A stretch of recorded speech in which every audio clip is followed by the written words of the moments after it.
Let's talk about family, a complex topic to say the least. What is your relationship to your family, to your parents, to your children? Would you say that it's positive? Maybe it's negative. Maybe a relationship doesn't exist at all.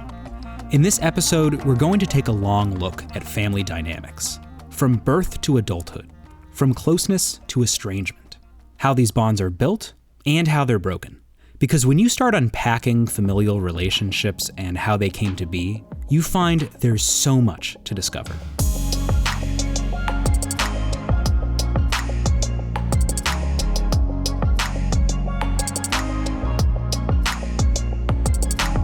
I'm Jacob Carrozza, and you're listening to Now at Ohio State.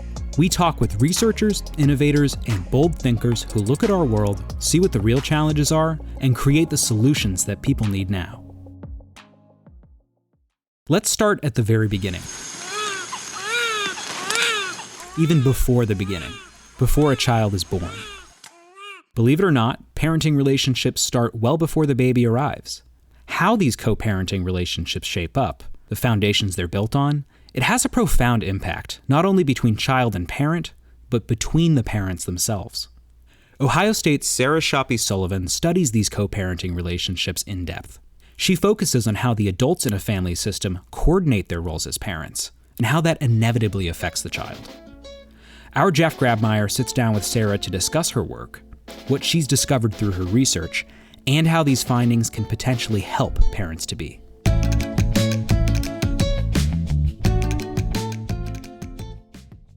Hi, Sarah. Thanks for coming in and talking to us today. You've spent a lot of your career studying co-parenting.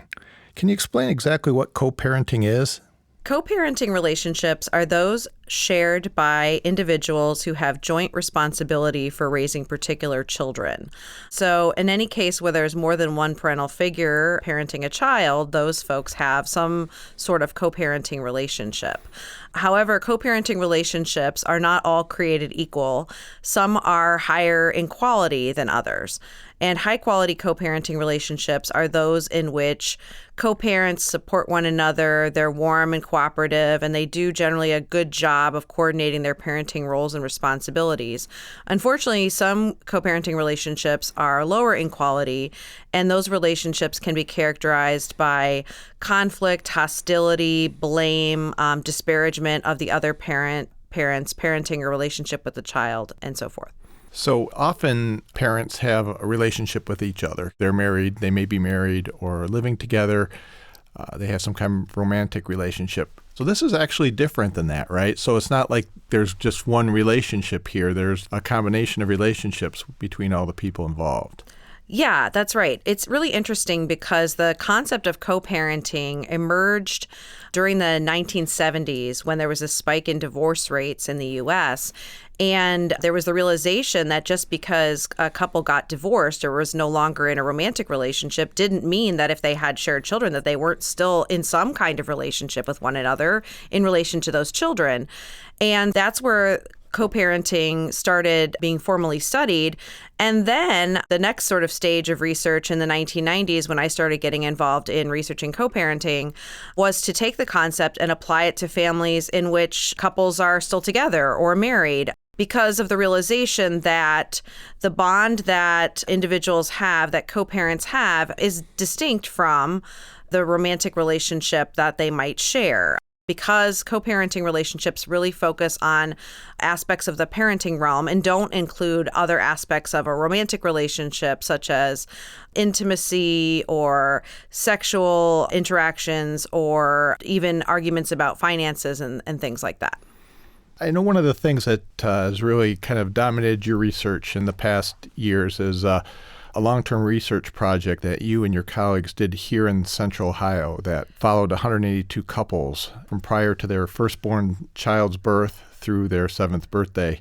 You called this the New Parents Project. Can you tell me a little bit about this project and, what it meant for your research and what you found there? In general, in the New Parents Project, we've been very productive and we published a lot of papers using these data.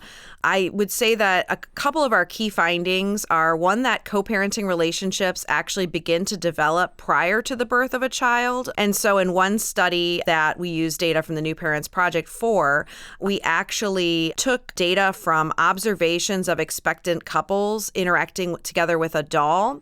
They did this during the third trimester of pregnancy. We video recorded them at home, asking them to pretend it was the first time they were meeting their new baby and to play in 4 parts. Each parent play with the baby together and then put the doll to sleep in a little basket and talk about their experience. And these video recorded observations were coded for aspects of co-parenting behavior, even though the parents were interacting with a doll. Then a whole year later, when the couple's infants were 9 months old, we observed them again interacting together with their real infants. And what we found was, even after controlling for a host of other factors, that how couples interacted with that doll together in the third trimester of pregnancy predicted how well they co-parented their real child together at 9 months postpartum. So I think that's definitely one of the most interesting and novel findings from the study. Another one I would add is that we've found that early father-child relationship quality, so when fathers are engaged with their infants, they're warm and sensitive when interacting with them, that kind of behavior predicts children's social emotional development all the way out to age 7. So basically, after accounting for, the quality of mother-child interactions, that father-child interaction quality has appears to have a relatively long-term impact on children's development. So what would be an example of a positive interaction, co-parenting interaction while playing with a doll, and on the other side, something that might be less positive? Sure. Okay. So a positive interaction would be one parent showing affection to the other parent while they're playing with the doll, or complimenting the other parent's parenting of the doll. I know that might sound kind of strange, but we really ask the expectant parents to pretend. And so one parent might say something like, oh, you're going to be such a great mom. You're going to be such a great dad, like things like that, so compliments or genuine smiles and warmth. On the flip side, we did see some couples where the expectant parents were critical, if you can believe it, of their partner's parenting of the doll. The doll was designed to be in some ways, like a real infant. It had a floppy head, a floppy fabric head. And so, you would see parents criticizing their partner for not holding the doll properly and those kinds of things. And you mentioned this, that one of the most interesting aspects of your work is your focus on fathers as parents and not just mothers. What have you learned about the role fathers play in their young children's lives, especially in the context of what the mothers are doing? Sure. So fathers who have high quality relationships with their infants and young children definitely make a difference in their development. And again, that's over and above what mothers contribute, which we've known for a long time is very important. The other thing I would say is that, however, fathers differ a lot in the extent to which they're involved in parenting infants and young children. Now, that is for a lot of reasons. Some fathers are really involved and just as involved as mothers are, or may even be primary caregivers of infants and young children. But in other cases, fathers are less involved. And because of my interest in co-parenting relationships, those dynamics between parents with respect to parenting, one of the factors that I've studied that can influence fathers' involvement in parenting is called maternal gatekeeping. And so maternal gatekeeping encompasses beliefs and behaviors of mothers that may encourage greater father involvement in parenting or discourage greater father involvement in parenting. And so some of my research has focused on the role of mothers in father-child relationships. And what we find is that when mothers are more encouraging and less discouraging of father involvement in parenting, fathers are not only more involved, but they're also, the quality of their interactions with their children are more sensitive and responsive and warm, which are exactly the kind of behaviors that promote children's positive social and emotional development. Your most recent study kind of has extended that work from the New Parents Project in that you used a national data set here that included a lot more families, a lot of low-income families. And one of the key points that you found was that how mothers and fathers see each other as co-parents play a role in how well-adjusted their kids become. That's pretty interesting. How did that work in what you found in the study? In the study, the parents each reported on their co-parenting relationship and their perceptions of their partner's co-parenting behavior. And we found 4 patterns of perceptions of co-parenting relationships. One pattern was when both partners were like, yes, our co-parenting relationship was great, and they saw each other very, very positively. And in those families, children fared the best in terms of their social and emotional development, which we gathered from surveys completed subsequent to the assessments of co-parenting. What was interesting, though, was that there was a group that we hadn't expected that emerged from the data that appeared to be more at risk. And this was a group in which the overall quality of the co-parenting relationship reported by parents was moderate, so it wasn't terrible. But fathers were markedly less positive about co-parenting than mothers were. And in these families, children's social emotional development wasn't as positive. So based on your work overall, what advice would you give to new mothers and fathers about how to develop the ideal co-parenting relationship? Okay, great question. I would say that a lot of preparation for parenthood tends to focus on buying things, acquiring things, figuring out what the birthing plan is going to be, or even taking, childbirth education classes. A lot of those elements are important, but they don't necessarily focus on how a couple's relationship is going to change over that transition into parenthood.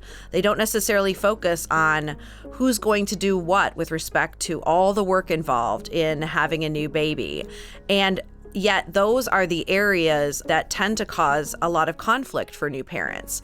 So I think it's very important for expectant parents to have lots of conversations, not just one conversation, but lots of conversations about how they think parenting and co-parenting should be after the child's born, and to then check in with each other frequently. I know this is difficult because having a new baby is so all-consuming, but to check in with each other frequently about how your partner's feeling and how they're thinking about co-parenting relationship. Is this as they expected it to be, or are they doing more parenting or less parenting than they expected to be doing? I think that's really the most important thing is communication, because even if you start off well, right, in co-parenting, co-parenting a 2-month-old is very different than co-parenting an 8-month-old or a 12-month-old or a 15-month-old. So as children develop, it's really a process of communication and negotiation, I would say, in terms of making sure that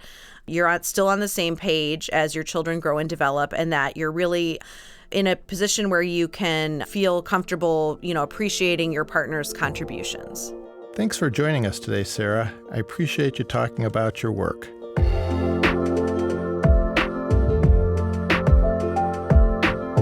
Now, let's shift to later in life, when children have now become adults and have greater power to shape their relationships with parents.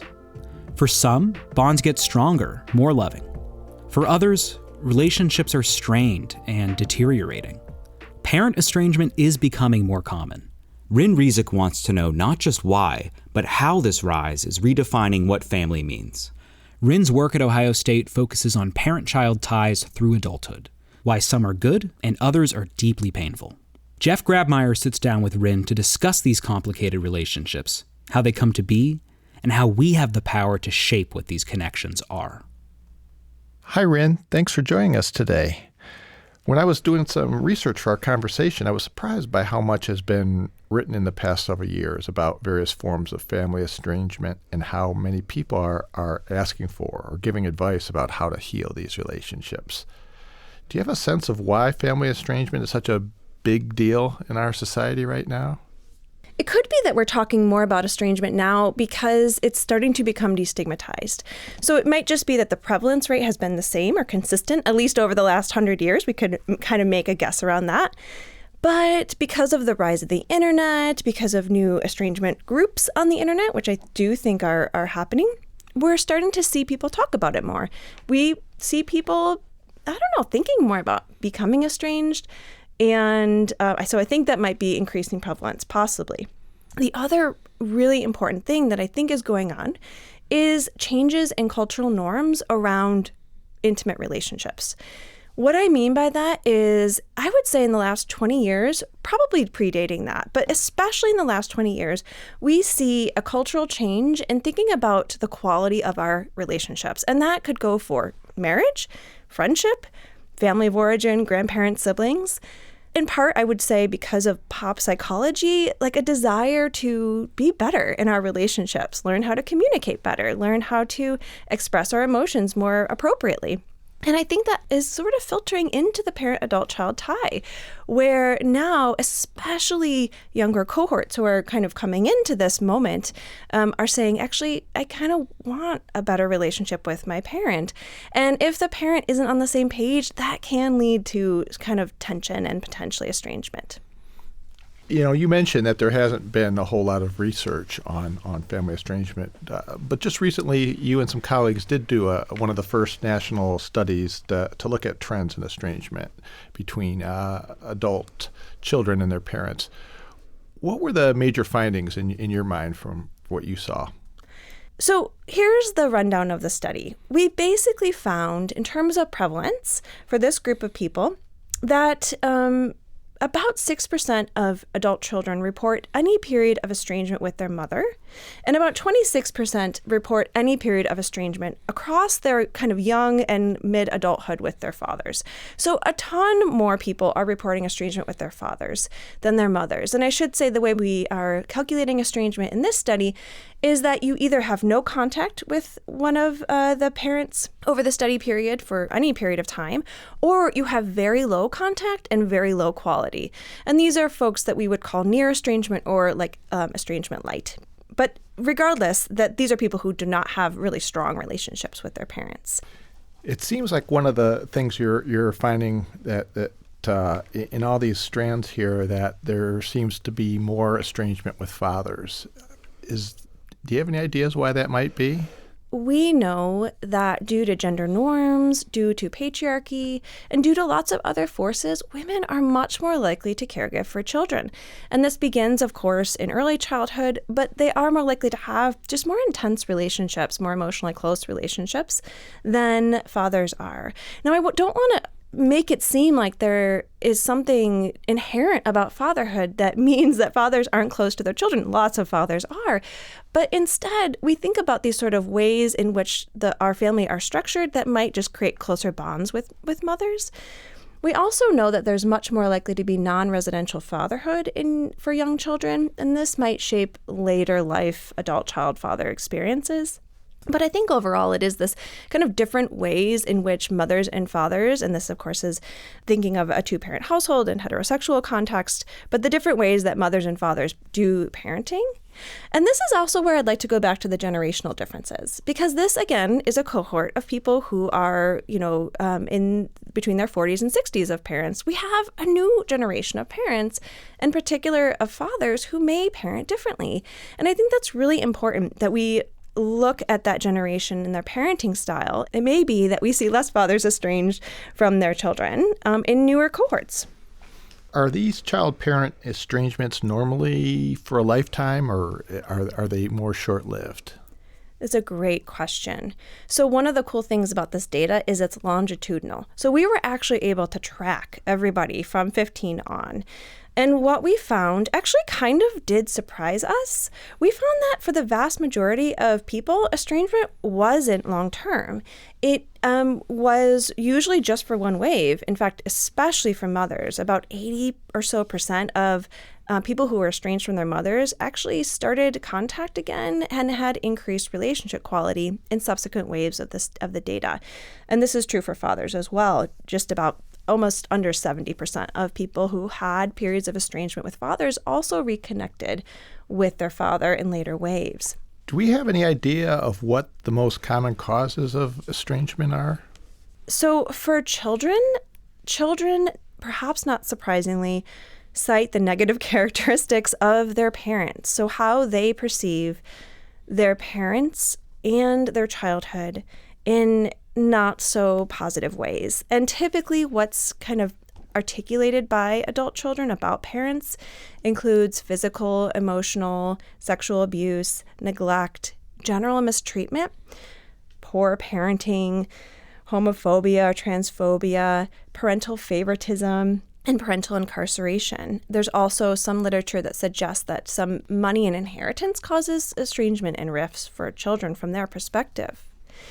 From parents, they often see that it's a child's romantic partner choice that causes estrangement. So not only the choice of a partner, but perhaps also that the partner pulls children away from their family of origin. Parents also point to therapy that their children are undergoing that is causing estrangement, that therapists are encouraging children to estrange from them. And there's also these sort of notions of the child turning on them, that something has happened and they can't really explain why the child no longer wants the relationship. There's other things like politics, values, and children's life decisions that parents point to as causing estrangement. So these are like the moments or things that people say causes estrangement, and I think they're really important. The disconnect is quite clear, right? The different generational disconnect. What I think is happening today is changes in our understanding of what the parent-adult-child relationship should be. You talk about this in terms of what you call compulsory kinship. So people feel like they have to keep their ties with their parents? Compulsory kinship is when we talk about kind of these big picture structural forces in sociology, what we're talking about is the water we're swimming in that we can't actually even see. So there's sort of these deep-seated cultural belief systems about what family is and what the parent-child tie should be. And in the book, we really talk about the ways in which not only relationships with parents and children, but also siblings and grandparents and all the other family of origin relationships that we have are held together by compulsory kinship, by the expectation that these ties are maintained, which is really what makes them hard to break. And most people's values are not to break them. Obviously, it's great to try to heal relationships with parents that may have become estranged, but even if you can't, that's okay, and that there are ways to build relationships, to build new kinds of family, even without the family of origin. Yeah, I think this is a really important message. People really do try to stay connected to their family of origin, but sometimes it doesn't work. But if we can kind of think about, first of all, destigmatizing this experience, again, perhaps like divorce, where it's a part of our relationship. Sometimes they don't work. We can form new bonds that perhaps can be just as supportive and loving and fulfilling as their family of origin can be. I think adult children have a little bit easier time doing that. And from the people that I've talked to, because they often initiate estrangement, they, of course, are in pain, and most people do not really want to be estranged, but that they are able to form new family bonds with people who they connect to, who they share values with, who they feel communicate in ways that are respectful to them, these kinds of things. And I think that is actually really a wonderful thing to be able to meet yourself where you are, and as adults form new kinds of loving, caring relationships.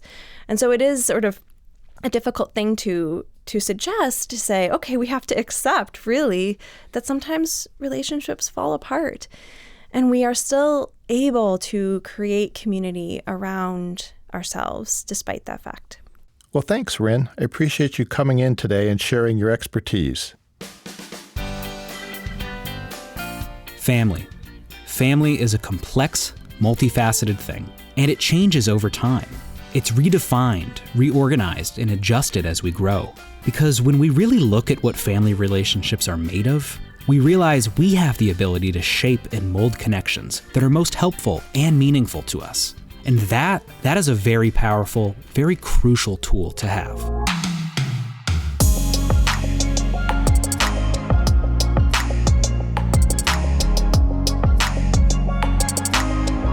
Now at Ohio State is produced by The Ohio State University's Office of Marketing and Communications. For more information, visit us at go.osu.edu/now. I'm your host, Jacob Carosa. Thanks for listening.